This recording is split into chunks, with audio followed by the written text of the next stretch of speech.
All right, let's get into it. Today we're diving into R.K.Narayan's absolute masterpiece, The Guide, and we're going to focus on its main character, who is, well, one of the most complicated and unforgettable people you will ever meet in literature. The entire story really boils down to this one kind of wild question. How in the world does a con man become a saint? Seriously, is he for real by the end of it all, or is it just the biggest act of his life? That's what we're going to unpack. So let's meet the man himself, Raju. When the story kicks off, he has hit rock bottom. I mean, he's just gotten out of jail, he's got nowhere to go, and he ends up crashing in this old abandoned temple. And then this villager wanders by, sees him, and thinks he's a holy man, just like that. And Raju, well, he just kind of goes with it. To get Raju, you really have to picture two completely different people crammed into one guy. On one hand, you've got Railway Raju. He's the smooth-talking tour guide, the guy who can sell you anything, knows how to tell you exactly what you want to hear, and yeah, he also just did time for forgery. Then there's the other guy, the Swami, this revered, wise, holy man who people think can work miracles.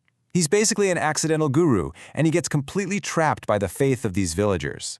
This split, this is the core of who he is. So you might be asking, what's the one thing, the one fatal flaw that sends his life spinning in these crazy directions? Well, Raju lays it out for us himself. He says he could never just say, "I don't know." Think about that. That one little thing, that need to always have an answer, to always be performing, it's what fuels everything that happens to him, the good and the very, very bad. Okay, so before we can really understand the Swami, we gotta rewind and get to know the charlatan. Let's go back to the beginning and see how the man they called Railway Raju was born. You know, it all starts out pretty normal. He inherits his dad's little shop right there at the new railway station. But Raju, he's a sharp guy. He figures out really fast that his real talent isn't selling snacks, it's telling stories. He's got this knack for just drawing people in, and boom, he invents a whole new career for himself. Railway Raju, the guy who knows absolutely everything. And this right here tells you everything you need to know about how he operates. Raju wasn't a good guide because he was an expert on history or anything, no way. He was a good guide because he was an expert on people. He'd make stuff up on the fly, totally tailoring the story to whoever he was with. His whole career was built not on facts, but on the performance of knowing. And then, of course, everything changes. Raju's life gets completely flipped upside down when two people walk into it. An academic type he nicknames Marco and his absolutely captivating but very unhappy wife, Rosie. So who is Rosie? Well, her mother was a temple dancer, and it's in her blood. But she's stuck in this loveless marriage with a man who wants her to forget all about her passion for dance. Even Raju's own mother gets a bad vibe, calling her the serpent girl. But for Raju, it's instant. He is completely, totally obsessed. Raju sees this incredible passion for dance in Rosie that her husband is trying to crush, and he becomes her biggest cheerleader. He encourages her, supports her, and, well, they start an affair. She eventually leaves her husband for him, and this is where Raju, the performer, really kicks into high gear. He reinvents her as Nalini, a huge star in the dance world. And for a while, man, they are on top of the world. They have everything, money, fame, you name it. But you know how this goes. With all that success, Raju's ego just explodes. He gets greedy, possessive, controlling. It's not enough to be rich and famous. He starts to feel like he owns her. In his mind, he created her career, and now he needs total control. And the crazy part is he knows it's happening. He can feel himself slipping. He even says it's like some devil is inside his head making him do these things. He's losing the plot, turning from her manager into, well, the manager of her entire life. And it all comes crashing down with one stupid, panicked move. A legal paper shows up for Rosie about some jewelry. Raju totally freaks out, thinking he's about to lose his hold on her. So what does he do? He forges her signature. It's a clumsy, impulsive crime, and it's the mistake that costs him everything. The fallout is fast and brutal. Marco finds out, he presses charges, and just like that, the great Railway Raju, the famous manager, is sentenced to 2 years in prison. The high life is over. Done.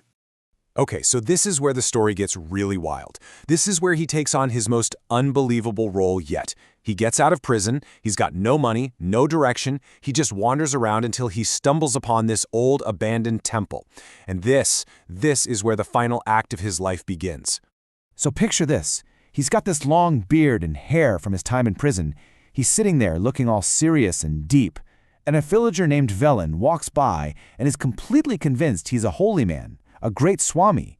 And Raju, being Raju, he thinks, hey, free food, a place to stay, why not? He just plays along. Before he knows it, the whole village is showing up, bringing him food and gifts. At first, it's the easiest job he's ever had. Just sit there, look wise, and say some vague, profound-sounding stuff. But then it hits him. He's trapped. He's become a prisoner of their faith. He literally can't leave because he has to keep up the act just to survive. So he gets to a breaking point and decides to come clean.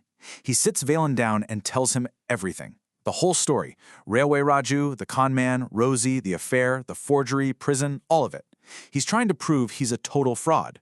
And here's the kicker, the ultimate irony.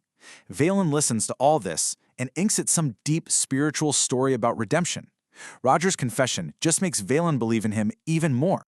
So now he's in deeper than ever. He is completely, utterly trapped. And the test that's coming for him? It's the biggest one yet. This isn't just about getting his next meal anymore. This is about to become a matter of life and death for everyone. A massive drought hits the area. I mean, it's bad. The crops are dying, people are fighting, it's desperate. So naturally, they all turn to their Swami for a miracle. And through a total mix-up, they get it in their heads that he has promised to fast for 12 days to make it rain. Can you imagine? Raju, the imposter, is absolutely horrified. This was not part of the plan. And this thing just snowballs. Which started as a little village belief becomes a national spectacle. Suddenly there are reporters, TV cameras, huge crowds, all showing up at this tiny temple. Raju's little con has just gone prime time. It's his biggest performance ever, and there is absolutely no way out. Day after day, he's starving. And as he gets weaker, something starts to shift. That line between the act and reality, it gets blurry. For the first time in his life, maybe. He's not just acting like a holy man. He's genuinely suffering like one. The man is finally becoming the mask. It comes down at the last day. He can barely stand. They help him down into the river to pray. And as he's standing there, he turns to Velen and says these famous, haunting last words right before he collapses. And that's where we're left. So, did it actually rain? Or was Raju, the ultimate showman, just giving his audience the one last miracle they were all waiting for? Did he find real enlightenment in that moment, or was it just his final, most convincing performance? The book never really tells you. It makes you wonder. If you play a part for long enough, with enough conviction, does it eventually become who you really are?